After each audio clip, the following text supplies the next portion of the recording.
Holy hoppits, Poke Friends! The Nintendo portion of E3 was this week, and man did we get a lot of exciting and wonderful reveals for Pokemon X and Y. I'm tingling. I just got home from my venture into E3 today. I have so much to share. From the stuff actually revealed to some new Korokoro leaks, we've got a juicy vlog coming up for you. But on the real, there's so much to cover that I'm not going to waste any more time on silly intros. This is Vlogs with Kellz, X and Y E3 update.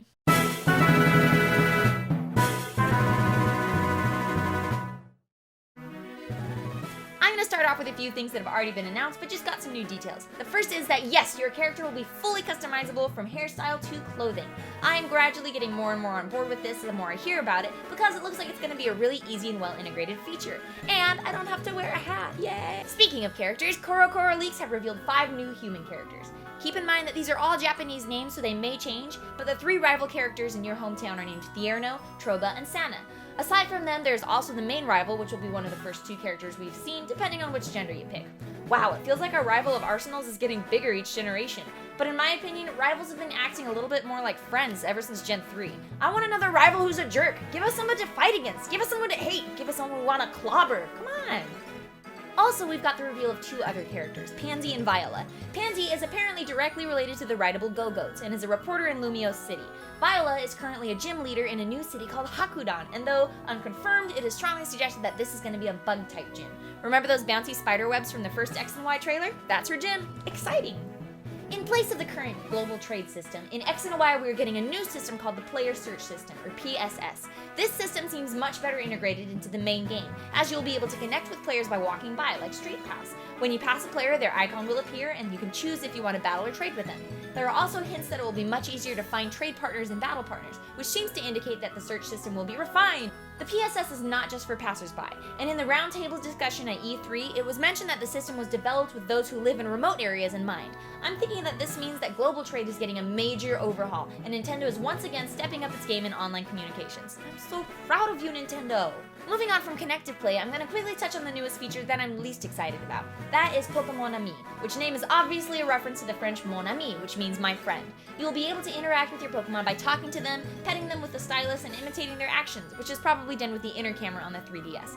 A cool feature in regards to the Pokémon Amie is that it looks like Pokémon will be proportional to their actual size, which means of course I'll be playing with my Wailord. Once you've created a bond with your Pokemon, they will look to you in battle for instructions, which, though a small detail, is something I really dig. To be honest though, this is an aspect of Pokemon I don't really care much about. It seems like it might go the path of some of the other minigames we've seen in Pokemon, such as the Pokemusicals, contests, and Pokestar Studios. And I swear I'm never doing another Pokestar film as long as I live. But let's move on to the cool stuff. So get this, we're getting 2 new battle types in X and Y. I know what you're thinking. Oh cool, like the annoying as heck rotation and triple battles. No, these look cool! Although we don't know much about them yet, the new battle formats are Sky Battles and Horde Encounters. Sky Battles are fought with trainers standing in places the player can't access. These are called Sky Trainers, and you can only fight them with Pokemon that can hover, float, or fly. Pretty cool stuff. Other than that, there hasn't been anything really revealed about how these battles work yet, so stay tuned.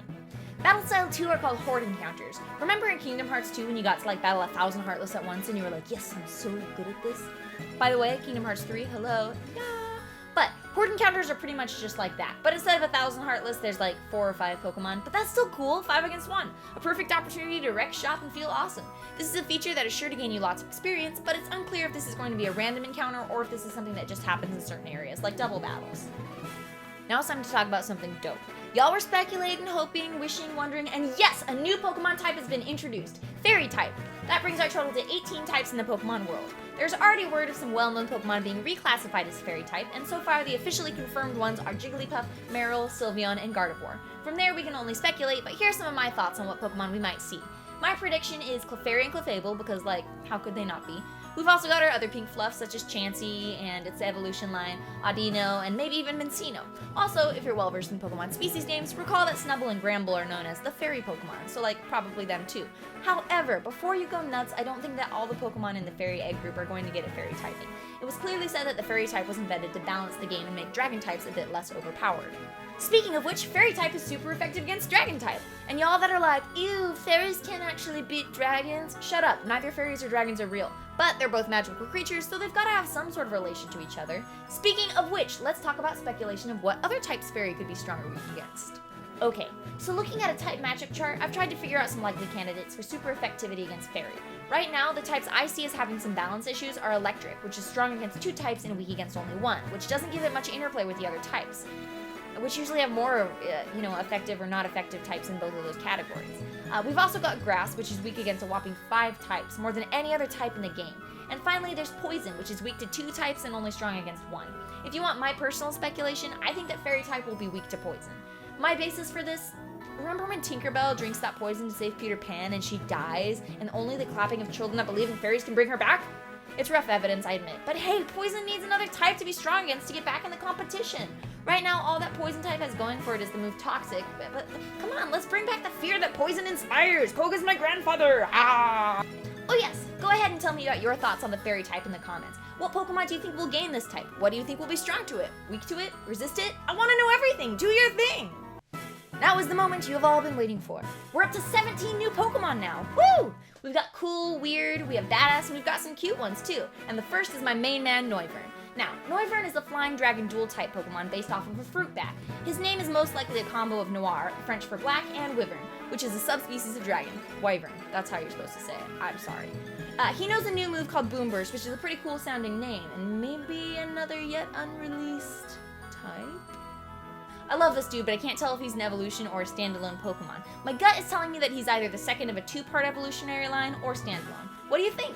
Tell me! The second Pokemon released, keeping with the French origin of names, is Vivillon, which is a combo of vivid and papillon, the French word for butterfly. Its description says something about a secret pattern hidden in its wings, but for the life of me I can't seem to figure out what on earth it could be, and I've been staring at it for a long time. If you can enlighten me, please do. I'm thinking this one is going to be the end of an evolution line. Actually, it is. I'll get into that part later. 2 more Pokemon round out the releases from the E3 video, the first being Skrelp.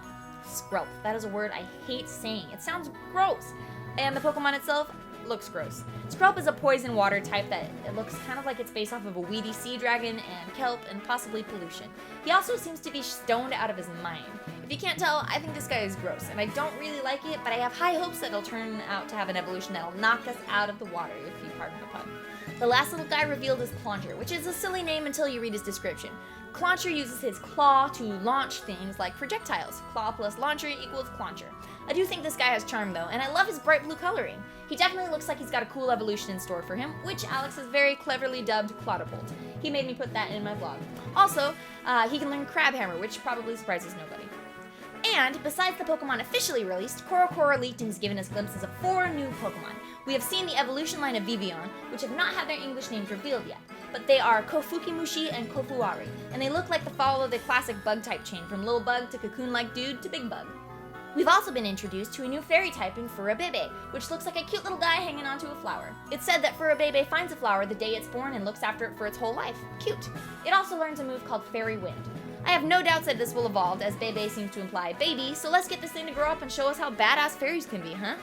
Finally, oh my gosh, it's the puppy! Just kidding, it's a lion! His name is Shishiko, and it's a fire and normal type Pokemon. This little guy learns a move called War Cry, which lowers your opponent's attack. Wait a second, isn't that what Growl does? And why is he fire normal? What's with all these half-normal Pokemon being released? Now this part is speculation, but I have a feeling we haven't been told everything about Pokemon yet. I know we're all excited for the fairy type, but what if all this hype is masking yet another unreleased type? We've learned new moves called Boom Burst and War Cry, and what's with the seemingly needless half-normal type tacked onto Shishiko and Helioptile? You guys, you might think I'm crazy, but I legitimately think there's a case for a sound type in the works. I know it's popular speculation, but with everything being released so far, I'm starting to sense there's something big we don't know yet. What do you think? That almost sums up the amazing reveals we got in Pokemon, but like our other videos on the Dex, there are a couple of small things to announce, so as always, here are a few random thoughts. Riding Pokemon seems to be a feature only available at certain points in the game. You use borrowed Pokemon, and they can help you access alternate areas. Rhyhorn has also been confirmed as another Pokemon available to ride.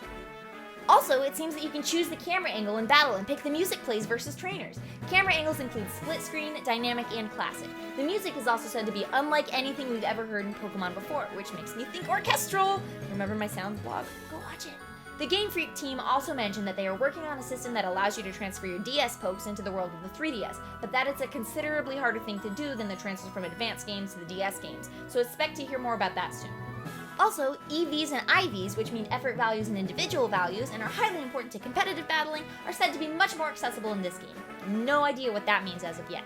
And though we all wanted it, it's also confirmed that Pokemon X and Y will still only allow for one save file. Okay. Finally, you can select what language you want to play in-game. There are 7 languages to choose from: English, Japanese, French, Spanish, German, Korean, and Italian. Cool.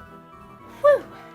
Thanks for staying with me this whole time, guys. I know that was a ton of info, but I hope that you're as excited as I am for the October 12th release of Pokemon X and Y.